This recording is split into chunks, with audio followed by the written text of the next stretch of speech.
Hello বন্ধুরা, কেমন আছেন আপনারা? আপনারা দেখে বুঝতেই পারছেন এটি হলো একটি হুইলের কল। এটিকে আমরা সাধারণত বোবা কল বলে থাকি। এর সাইডে কোনো লক থাকে না, যার ফলে এটি ঘোরালে কোনো আওয়াজ হয় না। এই জন্যই প্রধানত একে বোবা কল বলা হয়। আজ আমরা এই কলটি সম্পূর্ণরূপে খুলে এর অয়েলিং করব। সো ভিডিওটি দেখতে থাকুন আপনারা আর সাথে থাকুন। সো এটির জন্য আমাদের লাগবে একটি স্ক্রুড্রাইভার, একটি বড় ধরনের সুচ বা পিন হলেও হবে, আর একটি ন্যাকড়া ও যে কোনো একটি সুন্দর ভালো ও তেলের বোতল। বন্ধুরা, প্রথমেই আমাদেরকে এই স্ক্রুগুলোকে আনস্ক্রু করতে হবে। প্রথম স্ক্রু হলো এইটা। এই স্ক্রুটাকে ধরে আমরা আনস্ক্রু করব।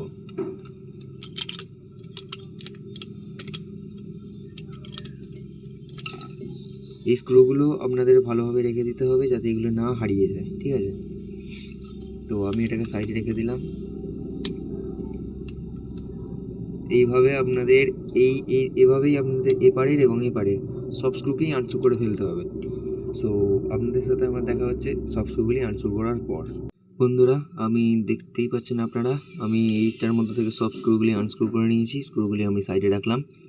এবার আপনাদেরকে এই যে ওপরের দিক, যেদিকে এই যে এই ঘোরাবার অংশটা ছিল, এদিক থেকে আপনাদের ওপেন করতে হবে।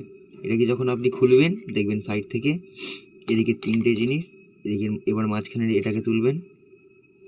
এরপর দেখবেন এই হুইলের মেন কলটা বেরিয়ে আসবে। এবার এইটাও নামিয়ে নেবেন। এই দেখুন, এইগুলি হলো ময়লা, এইগুলিকে পরিষ্কার করে আমাদেরকে এইখানেই তেল দিতে হবে, ঠিক আছে? এবার দেখতেই পাচ্ছেন হুইলের এই একটা চাকা আপনারা নেবেন, নিয়ে এই রিংটা আর এই ভেতরটা পরিষ্কার করবেন আপনারা।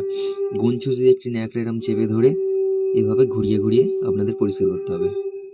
এই দেখুন বন্ধুরা, এইভাবে ময়লাগুলো উঠবে, ঠিক আছে বন্ধুরা? এইভাবে পুরো স্ক্রুটাকে এভাবে পুরো স্ক্রু, এরপর এই চাকতিগুলি সবকেই আপনারা মুছে নেবেন। এভাবে একটু স্ক্রুগুলিকে মুছে নেবেন, এরপর যাতে এটি পরিষ্কার হয়ে যায়। সো আমি এইগুলি পরিষ্কার করার পর আপনাদের ভিডিওটা কন্টিনিউ করছি। আমার এই কলটি পরিষ্কার করা কমপ্লিট। এবার আমরা এই কলটি পরিষ্কার করব। একইভাবে কোনো ভয় খাওয়ার দরকার নেই এইগুলি আছে বলে। এইগুলিকে খোলার চেষ্টা করবেন না আপনারা এগুলি ফুল স্টেবল করা থাকে। এভাবে আপনারা হাত দিয়ে মাঝখানটা প্রথমে মুছে নেবেন, এরপর গঞ্চুচটি নিয়ে সাইড দিয়ে এই রিংটিতে এভাবে পরিষ্কার করবেন। ওটা হয়ে গেলে মাঝখানে এইভাবে কাপড়টি দিয়ে আপনারা সুঁচটা ওদিক দিয়ে বার করে দিয়ে এইভাবে ঘুরিয়ে ঘুরিয়ে আপনারা পরিষ্কার করবেন। দেখুন, এইভাবেই আপনার যত ময়লা থাকবে সব বেরিয়ে যাবে।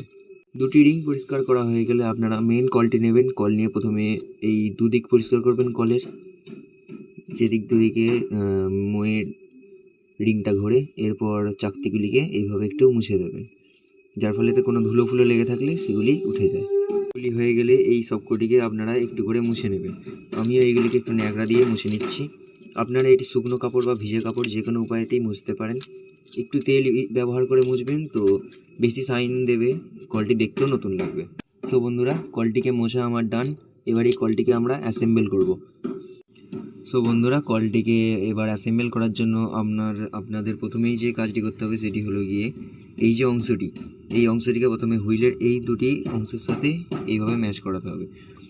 আপনারা দেখবেন যে একদিকটা উঁচু নিচু আছে, যেমন এদিকটা দেখুন উঁচু নিচু, এখানটা কত, তার মানে এদিকটা ওপরে থাকবে, অর্থাৎ হুইলের বাইরের দিকে এটা এইভাবে অ্যাটাচ হবে, ঠিক আছে? সো বন্ধুরা, এটা অ্যাটাচ করার পর আমি আপনাদের সাথে আবার কথা। বন্ধুরা, কলটিকে অ্যাসেম্বল করার জন্য আপনারা একটি স্ক্রু প্রথমে এইভাবে একটি ফুটোয় ঢুকিয়ে নেবেন। এরপর যে দিকটা ওপরে থাকবে এই কলের, সেদিকটা ওপরে রেখে এইভাবে এটার সাথে ম্যাচ করাবেন। করানোর পর স্ক্রুড্রাইভারটি নিয়ে নাটটিকে এইভাবে টাইট দেবেন। সো টাইট দেওয়ার পর আপনারা দেখতে পাবেন কলটি। তো বন্ধুরা, এই কলটি আমার এখানে টাইট করা ডান। এবার যে কলের যে মেন অংশটা, এটিকে আমরা মাঝখানে দিয়ে দেবো। মাঝখানে দেওয়ার জন্য দেখবেন যেদিকে স্ক্রুয়ের সংখ্যা কম, যেমন এদিকে দুটো স্ক্রু, তিনটে, চারটে, পাঁচটা স্ক্রুয়ের জায়গা আছে, কিন্তু এদিকে দেখুন এগুলি সবই পার্মানেন্টলি বন্ধ করা, খালি দুটো স্ক্রু। সো যেদিকে স্ক্রুয়ের সংখ্যা কম থাকবে সেই দিকে আপনারা এই কলের উপরের অংশটি দেবেন, অর্থাৎ এই দিকে স্ক্রুয়ের সংখ্যা বেশি, এদিকে আমরা তলার অংশটি দেবো। এভাবে দিয়ে দিলেন। এরপর যেটা করণীয় হচ্ছে, আপনারা কলটি খোলার সাথে সাথে এরকম একটি জিনিস পাবেন, এটিকে এইভাবে রিংয়ের পাশে এরকম সেট করে দেওয়া।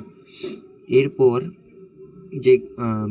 যে একটি পার্ট থাকবে কলের, সেটিকে নিয়ে আপনারা এই দুটি ছিদ্রের সাথে এই কলটির এখানটা ম্যাচ করাবেন।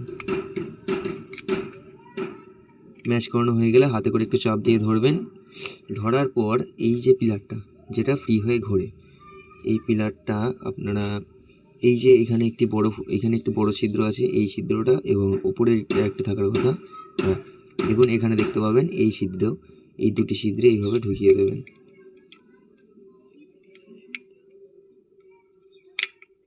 এরপর এদিকে যত স্ক্রু এবং এদিকে যত স্ক্রু সবকটিকে আপনারা টাইট করে নেবেন। দেখুন বন্ধুরা, আমি আমার এই কলটির সবকটা নাট টাইট করে নিয়েছি।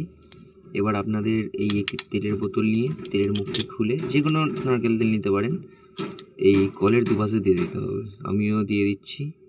ভালোভাবে আপনারা দিয়ে একটু লুব্রিকেন্ট করে নেবেন। একটি ভালো লুব্রিকেন্ট হিসাবে কাজ করে নারকেল তেল, সো যেটির ফলে ঘর্ষণটি সুন্দর হয়। দেখুন এভাবে একটু হাতে করে ঘুরিয়ে নেবেন যাতে তেলটি একদম ভেতর অবধি চলে যায়। এইভাবে ঘুরিয়ে নেওয়ার পর, তেলটি দিয়ে নেওয়ার পর আপনাদেরকে এই নাটটি এবার টাইট করতে হবে উপরে ঘোরাবার কলের সাথে। প্রথমেই আপনারা এইভাবে কলটিকে দিয়ে দেবেন, দিয়ে ভালোভাবে বসিয়ে নেবেন। বসিয়ে নেওয়ার পর উপর থেকে ওয়াশারটি দিয়ে তারপর এখানে স্ক্রুটি দেবেন, দিয়ে প্রথমে হাতে করে একটু টাইট করে নেবেন। টাইট করা হয়ে গেলে আপনারা স্ক্রুড্রাইভারটি নেবেন, নিয়ে ভালো করে এভাবে স্ক্রুটিকে টাইট করে দেবেন। বন্ধুরা, আপনারা এরকমভাবে খুবই সহজেই বাড়িতে বসে আপনাদের কলটিকে সুন্দরভাবে সার্ভিস করতে পারবেন। সো বন্ধুরা দেখুন কলটি কত সুন্দর ফ্রিলি মুভ করছে, আর এ দেখুন কলটির মুভমেন্ট একবার টাচ করলেই একদম ফুল ঘুরে যাচ্ছে। সো ভিডিওটি ভালো লাগলে চ্যানেলটিকে সাবস্ক্রাইব করবেন। এরকম আরও ইনফরমেশান ওলা ভিডিও পেতে আমাদের পেজটিকে ও চ্যানেলটিকে ফলো করে রাখবেন, আর সাবস্ক্রাইব করতে ভুলবেন না। কোনো অসুবিধা থাকলে আমাকে কমেন্টে জিজ্ঞেস করতে পারেন, আমি আপনাদের রিপ্লাই দিয়ে দেবো। ধন্যবাদ।